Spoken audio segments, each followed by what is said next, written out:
अस्सलाम वालेकुम साथियों, मैं सैयद आरिफ वक़फ़ सेवा मंच से। मेरा मोबाइल नंबर है 9920080022। संडे है, चलो वक़फ़ की कुछ बात करते हैं। साथियों, मैंने जैसा पिछले वीडियो में बताया था कि वक़फ़ बोर्ड की मीटिंग कुछ रखी गई है 1 2 सितंबर को। तो उसी से रिलेटेड कुछ बातें और कुछ इन्फॉर्मेशन आप लोगों के साथ में शेयर करना चाहूँगा। आपसे गुजारिश है कि थोड़ा सा इसको सीरियस ले लें। रिस्पेक्टेड चेयरमैन सर, मैं आपसे भी गुजारिश करूंगा कि आप भी थोड़ा सा इसके ऊपर ध्यान दें। वक़फ़ बोर्ड की जो मीटिंग होती है ना दोस्तों, वो सेक्शन 17 के तहत होती है। सेक्शन 17 के तहत। और बोर्ड मीटिंग कॉल करने का अधिकार चेयरमैन साहब का होता है, क्योंकि मेंबर सब रहते हैं, लेकिन फिर वो मेंबर में एक चेयरमैन आता है और चेयरमैन ही कॉल करता है वक़फ़ बोर्ड की मीटिंग। तो जैसा कि आप लोगों को शायद पता होगा कि पिछली बोर्ड मीटिंग हमारी महाराष्ट्र स्टेट के अंदर कब हुई थी, मई के कुछ 15 तारीख के आसपास हुई थी कुछ। और अभी 1 सितंबर को हो रही है, तो लगभग 3.5 महीने का गैप, बहुत लंबा गैप है। रिस्पेक्टेड चेयरमैन सर, मैं समझ रहा हूँ कि अभी गैप जो ज़्यादा है ये गवर्नमेंट की इंस्टेबिलिटी की वजह से भी है, कहीं पर फिर कुछ बोर्ड मेंबर अवेलेबल नहीं होते, उसकी वजह से भी हो सकता है। और पता भी आप लोगों के भी कुछ पर्सनल रीजंस हो गए, तो मैं उसके ऊपर लाइट और कुछ बोलना नहीं चाहूँगा। आपसे अपील करना चाहूँगा चेयरमैन सर कि मेरे हिसाब से वक़फ़ बोर्ड की जो मीटिंग है मिनिमम एक होनी चाहिए मंथ के अंदर। अब किसी कारण अगर आप ले नहीं पा रहे हैं तो कोई बात नहीं, कोई दिक्कत नहीं है, लेकिन सेक्शन 18 ऑफ वक़फ़ एक्ट क्या कहता है वो आप मद्देनज़र रखिएगा सर, वो आपको मदद करेगा। सेक्शन 18 ये कहता है इसके अंदर कमिटी ऑफ द बोर्ड, ये सब कमेटी होती है, वक़फ़ बोर्ड की सब कमेटी होती है। किसी पर्टिकुलर इशू के ऊपर डिसाइड करने के लिए आपको अगर कोई इन्फॉर्मेशन गैदर करनी है तो आप क्या कर सकते हैं, सेक्शन 18 में एक कमेटी बनाकर वो पर्टिकुलर इशू को वो कमेटी को देकर वो सारी इन्फॉर्मेशन उनके मार्फत आप गैदर करके वो पूरी इन्फॉर्मेशन आप बोर्ड मीटिंग में 17 सेक्शन के तहत रख सकते हैं। तो सेक्शन 18 क्या कहता है, कमेटी ऑफ द बोर्ड, उसमें नंबर 1, द बोर्ड में when ever it consider necessary establish either generally or for a particular purpose or for any specified area or areas committees for the supervision of वक़फ़ 1 and 2। That is very important, जो chairman sir मैं आपसे बताना चाह रहा था। The constitution function and duties and the terms of office of such committee shall be determined from time to time by the board। ठीक है। And second, उसके अंदर second para, provided that it shall not be necessary for the member of such committee to be member of the board। it is not necessary, it is not mandatory कि आप उस committee के अंदर कोई वक़फ़ board ही हो सकता है उस पर्टिकुलर चीज़ के वहाँ के कोई कारपोरेटर है, एमएलएज है, बाद में गवर्नमेंट अथॉरिटीज़ है, रिटायर्ड लोग है, काफ़ी अच्छे वक़फ़ एक्टिविटीज़ है, एडवोकेट्स है, या कोई और भी है, एक्स मेंबर है, जिनको भी आप रखना चाहो, या वक़फ़ बोर्ड मेंबर भी रख सकते हैं आप। तो मेरी आपसे गुजारिश है चेयरमैन सर कि चूंकि इतना बड़ा गैप हो जाता है तो आपके पास में वर्कलोड बहुत हो जाता है, तो आप एक सजेशन है कि आप क्या कीजिएगा कि आप एक कमेटी करके, से एग्जांपल सेक्शन 42 चेंज रिपोर्ट के अंदर ऑब्जेक्शन आते हैं तो उसकी हियरिंग लगनी है और आपको वो हियरिंग को सुनना है, टाइम लगेगा आपको। तो सेक्शन 42 के तहत जितने भी केसेस पेंडिंग है, एक कमेटी को बनाकर उनसे उनको इख्तियार लिमिटेड पीरियड के अंदर लिमिटेड पावर देके to collect the necessary documents in respect of that particular institutions and produce the file before the board. तो आपका आधा से ज़्यादा काम हो जाता है सर। से किसी जगह पे इंक्रोचमेंट हो गया है तो उस इंक्रोचमेंट को आप क्या करते हैं, अभी वक़फ़ बोर्ड के अपने रीजनल ऑफिसर को कहते हैं कि जाके रिपोर्ट ला के दो, वो अकेला आदमी क्या क्या करेगा। अगर वहाँ पर काफ़ी बड़े लोगों की आपको मतलब ज़रूरत पड़ती है तो आप कमेटी बना सकते हैं। ये कमेटी आपको वक़फ़ प्रॉपर्टी को सर्वे करने के लिए भी काम आएंगे सर। जैसे मैंने आपको पिछले वीडियो में कहा था, आपके पास एक अपील की थी कि वक़फ़ प्रॉपर्टी को आइडेंटिफाई करने के लिए सर्वे का अपॉइंटमेंट होना भी बहुत ज़रूरी है। That is also very important, क्योंकि ऑनरेबल सुप्रीम कोर्ट के अंदर यूसुफ चावला की जो केस लगी है, State of Waqf Board versus Yusuf Chawla, अभी 2 सितंबर को लिस्ट हुआ है। लेट अस सी, अल्लाह से मैं गुजारिश करता हूँ कि अल्लाह ताला 2 तारीख को उसको टेबल पे लाके सुन लिया जाए और ख़त्म कर दिए उसको केस को। सर उस पीरियड में क्या होना फिर कि जो भी होना है ये तो अल्लाह ही जानता है, और वक़फ़ के मुझे पता है, और मैं अपने जुडिशरी को सैल्यूट करता हूँ कि इतनी अल्हम्दुलिल्लाह अच्छी जुडिशरी हमको मिली है। तो जो भी डिसाइड होगा वो सही डिसाइड होगा, लेकिन वहाँ पर फिर हमको तकलीफ़ क्या होनी है, हम वक़फ़ है या नहीं है, तो सर्वे कराना बहुत ज़रूरी रहेगा। तो इट इज़ वेरी इसेंशियल। और मेरा मानना भी ये है कि जो भी होता है अल्लाह अच्छाई के लिए करता है। अल्लाह ने आपको वक़फ़ बोर्ड का मेंबर और चेयरमैन बना के भेजा है। मेरा अपना मानना है कि हमारी खुशनसीबी है। मैं मिला हूँ आपसे, यस दोस्तों, मैं चेयरमैन सर को मिला हूँ। मिलने के बाद में आदमी पता चल जाता है कि क्या सोच रखता है और क्या उसके ख्यालात हैं। मुझे प्राउड है कि हमको ऐसा चेयरमैन मिला है।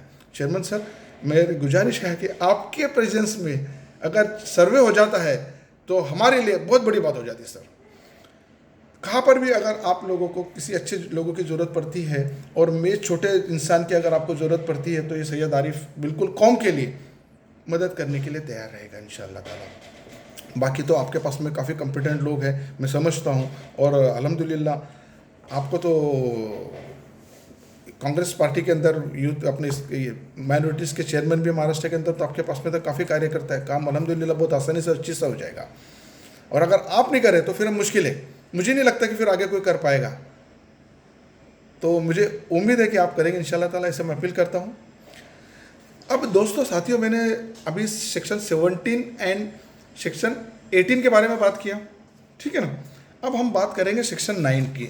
चेयरमैन सर, मैं आपसे भी एक थोड़ा सा रिक्वेस्ट करूँगा कि आप इसको भी ज़रा सा ध्यान दें। दोस्तों, section 9 of the Waqf Act क्या कहता है? Establishment and constitution of Waqf Central Waqf Council. साथियों काफ़ी लोगों को पता नहीं है कि महाराष्ट्र वक़फ़ बोर्ड के ऊपर एक सेंट्रल वक़फ़ काउंसिल है, जो एक एडवाइजरी बॉडी है। ये यूनियन ऑफ इंडिया के अंडर में आती है, माइनॉरिटी अफेयर्स मिनिस्ट्री में काम करती है। ये जो काउंसिल है, ये हमको एक्ट क्या कहता है उसके ऊपर लाइट देते हुए हमें एक्ट के तहत हमको हमारे दिक्कतों को, हमारे ग्रीवेंसेस को सॉल्व करने की कोशिश करती है और अकॉर्डिंगली हमको एडवाइस करती है। साथियों, मैं आपसे भी कहता हूँ, और रिस्पेक्टेड चेयरमैन सर, मैं आपसे भी कहता हूँ कि कई ऐसे इशू आ जाते हैं जहाँ पर हमको थोड़ा सा समझने के लिए तकलीफ होती है, तो हम राइटिंग में ओपिनियन ले सकते हैं। Let us talk about the sub section of 9(4) number. क्या कहता है? द स्टेट गवर्नमेंट और एज द केस में be the board shall. Chairman sir, इसमें बोर्ड भी है, हाँ? फिर से पढ़ता हूँ। द स्टेट गवर्नमेंट और एज द केस में be the board shall furnish information to the council, shall furnish the information to the council on the performance of Waqf boards in the state, particularly on their financial performance, survey, maintenance of Waqf deeds, revenue records, encroachment of Waqf properties, annual reports and audit reports in the manner and time as may be specified by the council, and it may suo motu call for information on specific issue from the board. तो अगर आपको कुछ ऐसे technical issue आ जाते हैं जहाँ पर आपको लगता है कि हमको ओपिनियन लेना ज़रूरी है, तो डेफिनेटली आपके पास में लॉ जुडिशरी जो है डिपार्टमेंट, वहाँ से तो आप ले सकते हैं, लेकिन उसके अलावा आप सेंट्रल वक़फ़ काउंसिल से भी सुमोटो ओपिनियन ले सकते हो। ये तो अब वक़फ़ बोर्ड के चेयरमैन साहब ले सकते हैं, वक़फ़ बोर्ड ले सकता है। साथियों, मैं आप लोगों के लिए भी कहता हूँ, अगर कोई चीज़ है, आप अपने ग्रीवेंसेस लेके वक़फ़ बोर्ड में गए, बाद में अगर वक़फ़ बोर्ड ने नहीं सुना तो आप ट्राइब्यूनल में जाते हो, हाई कोर्ट में जाते हो, फिर सुप्रीम कोर्ट में जाते हो। तो अगर आपके ग्रीवेंसेस एक पर्टिकुलर जगह पर सुनाई नहीं जा रही है, तो आप अपने ग्रीवेंसेस को सेंट्रल वक़फ़ काउंसिल को लिखकर वहाँ से राइटिंग में उनका एडवाइजरी बोर्ड्स का ओपिनियन ले सकते हो और उसको टेबल पर रख सकते हो कि देखिए वहाँ का भी ओपिनियन आया है और ये कहते हैं कि जो हम कह रहे हैं वही वो भी कह रहे हैं और एक्ट भी यही कह रहा है। अगर वो वहाँ पर अगर आप फोरम पे आपको बात सुनी नहीं जा रही है, तो उसके ऊपर का जो फोरम है, जैसे कि भाई वक़फ़ बोर्ड ने सुनता है तो ट्राइब्यूनल नहीं तो हाई कोर्ट है, वहाँ पर एक चीज़ काम आएगी आपको दोस्तों। ये बहुत इंपॉर्टेंट चीज़ है, शायद इस चीज़ को बहुत कम लोग जानते हैं, लेकिन ये बहुत फ़ायदेमंद है। और हमको ओपिनियन तो क्या, सिर्फ राइटिंग में एक लेटर डालना होता है, मेल करना होता है, वहाँ से रिप्लाई आ जाएगा आपको, आपके लिए काम हो जाएगा, आपका काम बहुत आसान हो जाएगा। ठीक है दोस्तों, ये बोलते हुए मैं इस चीज़ को बदलता हूँ, दूसरा टॉपिक लेता हूँ। चेयरमैन सर, आपके पहले के पीरियड में वक़फ़ बोर्ड के अंदर 2 मरतबा 2 मरतबा कमीशन बैठी थी। पहला एक कमीशन था AK-80 कमीशन और दूसरा कमीशन था भोगे कमीशन। बहुत सारे गफले हुए थे, बहुत सारे प्रॉब्लम्स थे। तो विधिमंडल के अंदर सब जब आवाज़ उठा तो स्टेट गवर्नमेंट ने कमीशन बिठाया। कमीशन बैठने के बाद में कमीशन ने अपना रिपोर्ट भी सबमिट किया। रिपोर्ट टेबल पर है लेकिन कोई एक्ट नहीं हुआ, तो फायदा क्या फिर? Still let us take the example of AK-80 commission. Respected chairman sir, इनका कमीशन का रिपोर्ट आपके पास टेबल पर है, और अगर उनका रिपोर्ट आपके पास में रेडीली अवेलेबल है तो उन्होंने जो खामियां ढूंढ के निकाली है उसको सॉल्व करना ज़रूरी होता है कि नहीं होता है चेयरमैन सर? मतलब फ़ायदा क्या फिर? अच्छा, ये AK-80 कमीशन कब आया था? जब महाराष्ट्र के अंदर काफ़ी बोगस NOCs इशू हुई थी। तो अगर हम इस कमीशन के अंदर के जो फाइंडिंग्स है उसको निकाल कर जो NOCs इश्यूज हुई है, तो वो इश्यूज को ध्यान में रखते हुए उस NOCs को वेरीफाई करते हैं, तो आपको काफ़ी पता चलेगा कि काफ़ी जगह के ऊपर बोगस NOC दी गई है। भोगे कमीशन का एग्जांपल ले लो, तो उसमें तो वक्फ बोर्ड से 300 फाइल मिसिंग है। 1 2 300 नहीं, 200 नहीं, 300 फाइल मिसिंग है सर। वो फाइंडिंग है उसके अंदर, किसने कौन कौन इन्वॉल्व है वो सब चीज़ है, लेकिन सर कुछ नहीं हो उस पर लिया गया एक्शन। अगर ये सब होने के बाद में हम लोग अगर एक्ट नहीं करेंगे तो फिर नुकसान तो हम लोगों का ही है ना, कौम ही का नुकसान है सर। बोगस NOC दी गई तो हमारा वक़्फ़ का नुकसान है, हमारा लॉस है। 300 फाइल अगर वक़्फ़ बोर्ड से मिसिंग है तो किसका नुकसान है सर? हमारा ही है। तो मैं आपसे गुजारिश करता हूँ, मैं जानता हूँ कि आप बहुत बिजी रहते हैं, लेकिन अगर कई वक्त आपको निकलता है तो आपके कुछ वक़्फ़ बोर्ड मेंबर है, उनको इस पर देके काम देकर पावर डेलीगेट करके ये कमीशंस को भी ज़रा फाइनल कर देगा, ऐसा मैं आपसे उम्मीद रखता हूँ सर। साथियों, मैं आप लोगों के साथ में एक मेरी इन्फॉर्मेशन शेयर करना चाह रहा था। मैंने इसके पहले के वीडियो में आपसे कहा था कि हमारे मुल्क के जो टोटल लैंड है वो लैंड बैंक में पहला नंबर आता है डिफेंस का, फिर दूसरा नंबर आता है रेलवे का, और अल्हम्दुलिल्लाह तीसरे नंबर पर वक्फ बोर्ड है। माने के हमारे पास में अल्लाह के फजल करम से पूरे मुल्क के अंदर इतनी लैंड बैंक है कि हम तीसरे नंबर पर हैं। तो डेफिनेटली हमारा वेटेज तो बहुत होता है, और मुझे लगता है इसी को मद्देनज़र रखते हुए पहले एक किसी गवर्नमेंट ने बनाया था, मुझे नहीं मालूम है, लेकिन माइनॉरिटी अफेयर्स डिपार्टमेंट हम मुसलमान लोगों के लिए और माइनॉरिटीज़ को मद्देनज़र रखते हुए एक पोर्टफोलियो बनाया गया था, सेंटर में भी और स्टेट में भी है। रिसेंटली मुझे सब पता चला है मेरे सोर्सेस से, अब वो ऑथेंटिक तो मुझे लगता है सही है और उस हिसाब से हरकतें भी हो रही है, तो समझ में आ रहा है। वही चीज़ मैं आपके साथ में शेयर करना चाह रहा हूँ। बहुत जल्द मुल्क के अंदर माइनॉरिटी अफेयर्स पोर्टफोलियो डिसमेंटल कर दिया जाएगा। अब इसके अंदर के जो डिपार्टमेंट है, जैसे हज कमेटी है, मौलाना आज़ाद फाइनेंशियल इंस्टीट्यूशंस है, उर्दू एकेडमी है, बाद में वक़फ़ बोर्ड है, तो इसका क्या होगा? तो यस, जो मेरी इन्फॉर्मेशन है वो ये है कि हज कमेटी जो है एक्सटर्नल अफेयर्स में भेज दी जाएगी, और बाकी के जितने भी डिपार्टमेंट है वो सब सोशल जस्टिस में भेज दिए जाएंगे। तो मेरा ऐसा मानना है कि हमारा डिमोशन हो रहा है, हमारी तरफ ध्यान देने की ज़रूरत ऐसा लगता नहीं है गवर्नमेंट को कि है, क्योंकि यस वो इसलिए है क्योंकि हमने ही हमारे पैर पे कुल्हाड़ी मारी है। वक़्फ़ की प्रॉपर्टी को बेचने में कौन जवाबदार है, बताइए मुझे आप।